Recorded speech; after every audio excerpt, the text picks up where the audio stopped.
Та бүхэнд гайлын цахим үйлчилгээний гайл цэг хэмээн системд аж ахуй нэгж тоон гарын үсгээр нэвтрэх зааврыг танилцуулж байна. Хэрэв та тоон гарын үсгийг авч амжаагүй бол сайтын мэдээлэл хэсэгт тоон гарын үсэг хэрхэн авах талаарх мэдээллээс тоон гарын үсэг олгож буй аж ахуй нэгжүүдийн холбоо өрх мэдээлэлтэй танилцж тоон гарын үсгээ аваарай.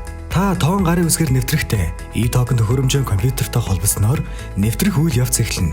Нэвтрэх төвч дээр дарснаар тоон гарын үсгээр нэвтрэх хэсгийг сонгоно. Хэрэв та анх удаа нэвтэрч буй бол тоон гарын үсгийн программыг татан авч компьютертой суулгана. Тоон гарын үсгийн программыг бүрэн суулгасны дараагаар регистрийн дугаар хэсэгт аж ахуй нэгжийн тоон гарын үсгийг авсан ажилтны мэдээллийг оруулж тоон гарын үсгээр нэвтрэх төвч дарахад тоон гарын үсгийн программын цонх нээгдэнэ. Тухайн программын цонхонд пин кодыг оруулж үргэлжлүүлэх товчийг дарна. Дараах хүсэлтийг зөвшөөрснөөр гайл цэг хэмээн системд нэвтрэнэ. Гайлын мэдүүлгийг нөхөн бичигтэй бүрдүүлэлт хэсгээс аж ахуй нэгж байгуулах хуудсыг сонгож, экспорт импортын барааны гайлын мэдүүлэг үйлчлэгийг сонгож, гайлын мэдүүлгийг нөхөн бичнэ.